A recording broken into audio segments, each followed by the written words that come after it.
Pandey. I am studying in Siddhivinayak Coaching Institute, Gondia. So, I am studying in class 11 from batch Vinayak. Today's topic is WBC and platelets. Today we are going to study WBC. WBC is also known as leukocytes. It is a phagocytic cells present in our body.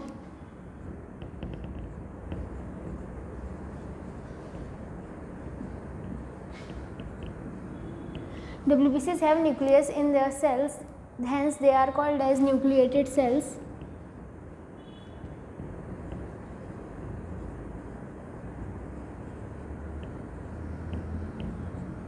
अब आता है WBC के main दो types होते हैं, उसमें आता है ग्रेन्युलोसाइट्स और अग्रेन्युलोसाइट्स।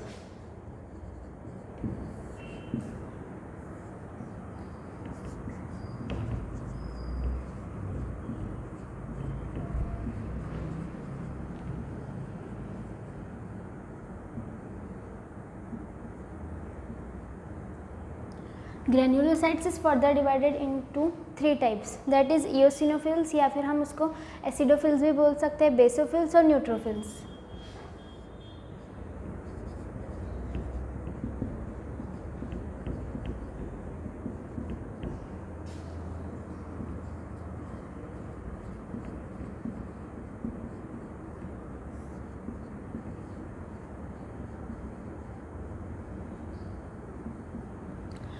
ग्रेन्युलोसाइट्स के भी 2 टाइप्स होते हैं, जो कि है लिम्फोसाइट्स और मोनोसाइट्स।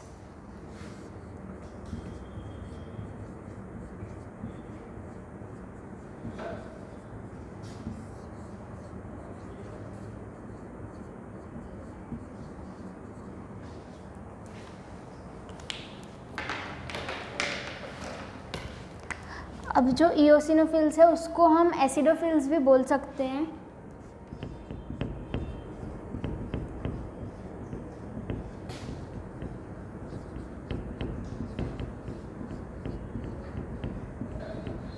हमारी बॉडी में जो इओसिनोफिल्स है वो सिर्फ और सिर्फ 2 से लेकर के 3% तक की ही पाई जाती है। इओसिनोफिल्स जो होती है ये एंटी इन्फ्लेमेटरी एजेंट्स होती है। जैसे हमारी बॉडी में कभी कुछ लग जाता है या कोई मॉस्किटो बाइट हो जाती है तो जैसे सूजन हो जाती है, तो ये ऐसी WBC है जिसके कारण हमारी बॉडी में सूजन होने से थोड़ी देर में वो नॉर्मलाइज हो जाती है।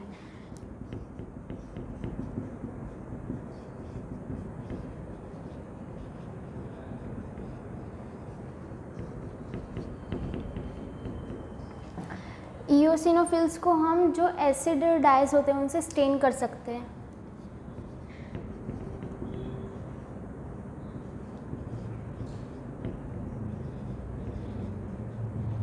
अब इओसिनोफिल्स का हम स्ट्रक्चर बनाएंगे। सो ये मतलब वो एक WBC है इओसिनोफिल्स, उसके अंदर का जो न्यूक्लियस है वो बाइलोब्ड रहता है, ऐसे मीन्स ऐसे कुछ शेप में रहता है। ये इओसिनोफिल्स का न्यूक्लियस होता है जो कि बाइलोब्ड होता है।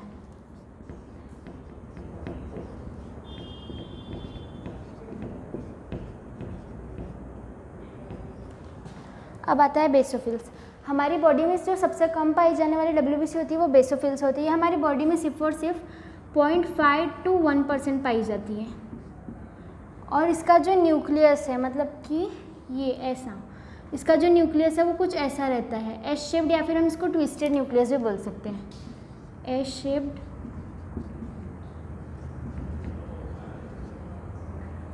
और ट्विस्टेड न्यूक्लियस।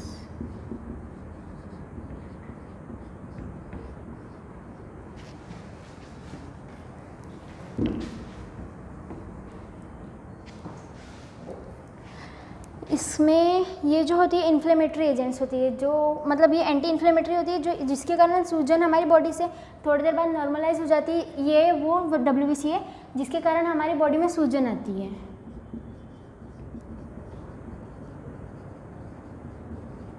बेसोफिल्स 3 चीज़ें सीक्रेट करती है, उसमें एक आता है हिपेरिन। हिपेरिन नाम का एक प्रोटीन है जो कि एंटीक्लोटिन एजेंट है।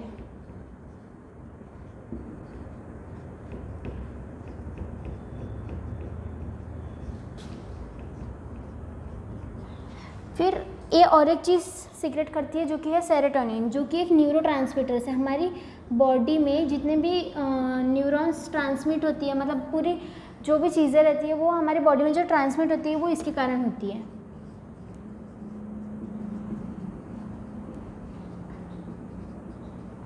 उसके बाद में और एक चीज़ सीक्रेट करती है पेरिन सेरोटोनिन और हिस्टामाइन, जो कि एक मतलब डीएनए में पाए जाने वाला प्रोटीन है हिस्टामाइन। ये एलर्जिक रिएक्शंस के कारण कॉज होती है।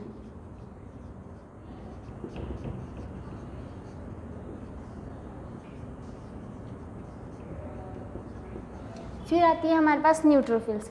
न्यूट्रोफिल्स जो होती है ये हमारी बॉडी में सबसे ज़्यादा पाए जाने वाली सेल्स होती है, डब्ल्यूबीसी होती है। मतलब ये 60 to 65% ऑफ न्यूट्रोफिल्स हमारे डब्ल्यूबीसी में होती है, हमारे ब्लड में पाई जाने वाली है। इसका जो न्यूक्लियस होता है इसका जो न्यूक्लियस होता है वो मल्टी लोब्ड होते हैं, उसमें बहुत सारे लोब्स पाए जाते हैं।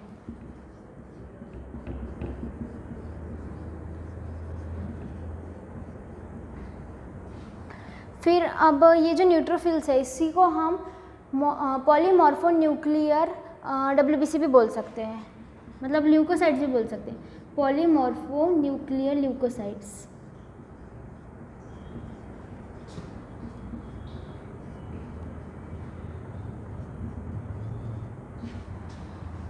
बस इतना ही। अब आएगा हमारा अग्रेन्युलोसाइट्स।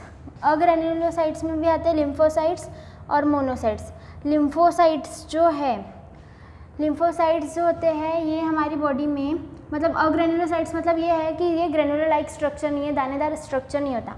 उसमें जो लिम्फोसाइट्स होते हैं और मोनोसाइट्स होते हैं, हमारी बॉडी में, हमारे ब्लड में जो लिम्फोसाइट्स होते हैं वो 20 to 25% ही पाए जाते हैं।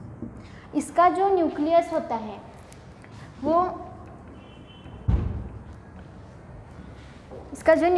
है वो राउंड शेप्ड होता है और बहुत लार्ज होता है।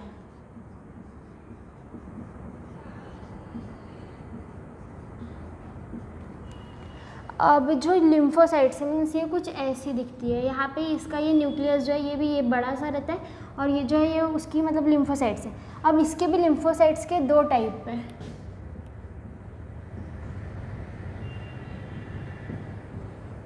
जिसमें आता है बी लिम्फोसाइट सबसे पहले, उसके बाद में आता है टी लिम्फोसाइट्स।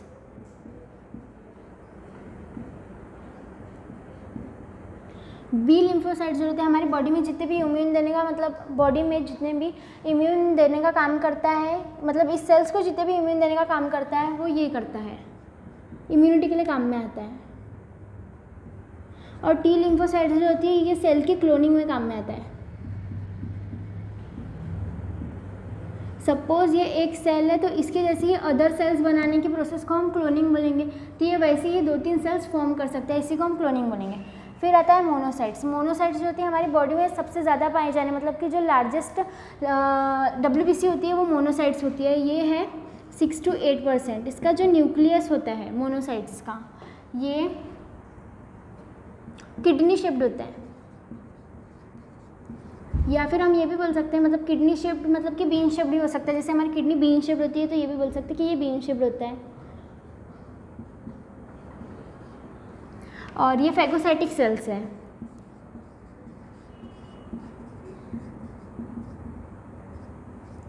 और न्यूट्रोफिल्स भी है जो ये भी फैगोसाइटिक सेल्स होती हैं। मतलब फैगोसाइटिक सेल्स मतलब कि ऐसी सेल्स जो बैक्टीरिया हमारी बॉडी में एंटर करता है ये उनको खा जाती है और फिर मतलब मारती है पहले, उसके बाद में ये उन्हीं को खुद ही डाइजेस्ट कर लेती है। तो ये हमारी पूरी डब्ल्यूबीसी हो गई। इसका शॉर्ट रिवीजन होगा, इसको लिम्फोसाइट्स भी बोलते हैं। फैगोसाइटिक सेल्स है, न्यूक्लियस प्रेजेंट होता है। ग्रेन्युलोसाइट्स और अग्रेन्युलोसाइट्स में फर्दर डिफरेंशिएटेड है। फिर इसके 3 टाइप्स हैं।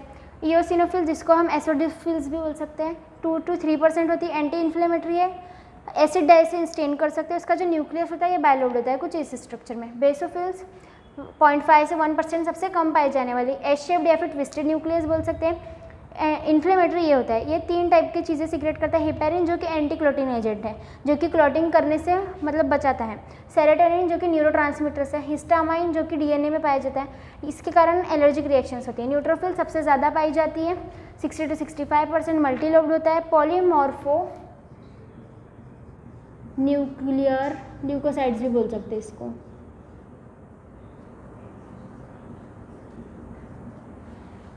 फिर ये फेगोसाइटिक सेल्स है, हमारी बॉडी मतलब हमारी बॉडी में पाई जाने वाली 2 फेगोसाइटिक सेल्स जो है वो न्यूट्रोफिल्स और मोनोसाइट्स है। फिर लिम्फोसाइट्स 20 to 25% राउंड शेप्ड होता है और इसका न्यूक्लियस जो रहता है राउंड शेप्ड और लार्ज रहता है कुछ इस तरह से। मोनोसाइट 6 to 8% है, किडनी शेप्ड और बीन शेप्ड भी बोल सकते हैं। फेगोसाइटिक सेल्स है, इसका न्यूक्लियस ऐसा होता है।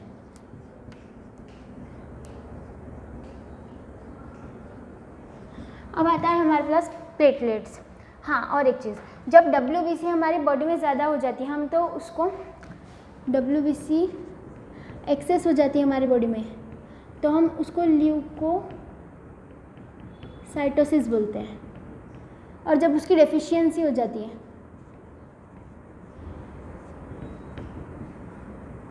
तो उसको हम बोलते हैं ल्यूकोपनिया।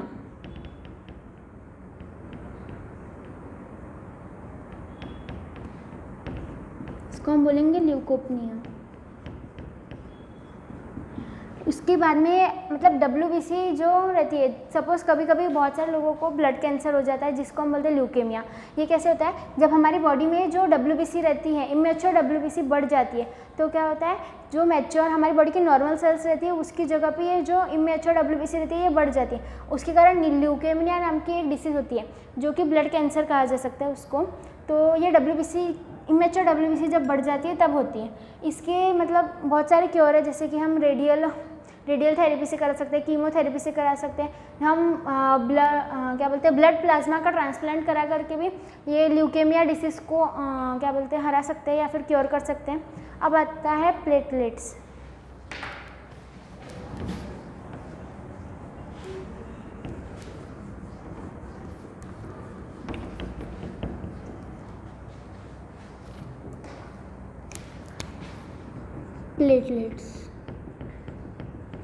प्लेटलेट्स को हम थ्रोम्बोसाइट्स बोल सकते हैं।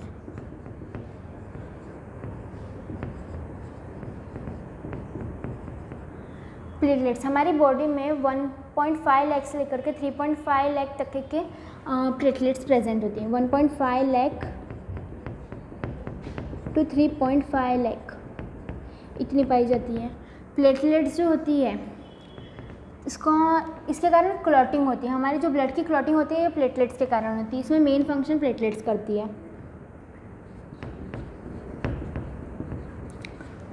फिर आता है प्लेटलेट्स में और एक चीज़ कि प्लेटलेट्स जो है, जो हमारे रेड बोन रहती है या फिर उसको हम मेगाकैरियोट्स बोलते हैं, जब वो टूटती है, ब्रेक करती है, तो उससे हमारे प्लेटलेट्स फॉर्म होती हैं।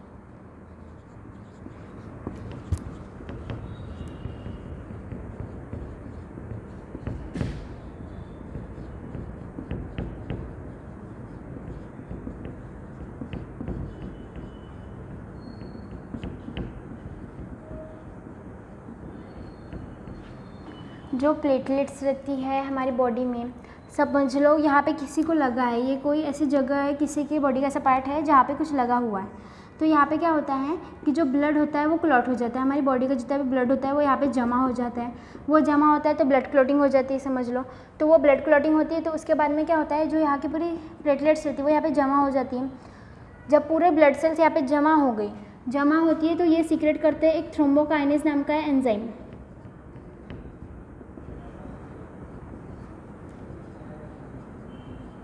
जो थ्रोम्बोकाइनेज एंजाइम ये सीक्रेट करती है, उससे क्या होता है, जो इसमें पाया जाने वाला एक प्रोथ्रोम्बिन नाम का प्रोटीन रहता है,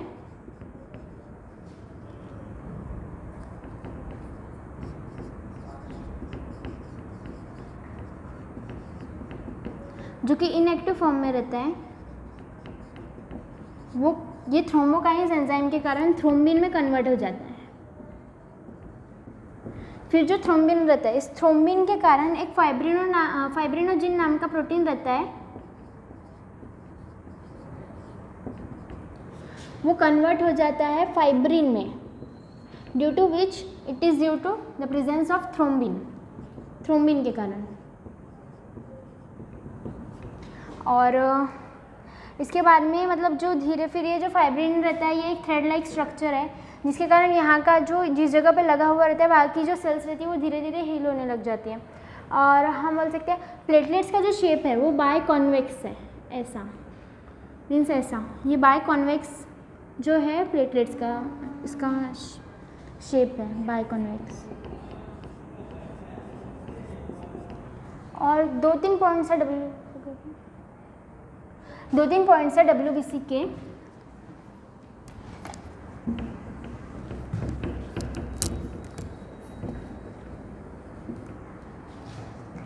ये WBC का जो लाइफ स्पेन होता है, हमारी बॉडी में जो WBC होती है वो सिर्फ 12 से लेकर के 20 डेज तक के ही पाई जाती है, मतलब फिर वो मर जाती है, उसके बाद में नई WBC फॉर्म होती है।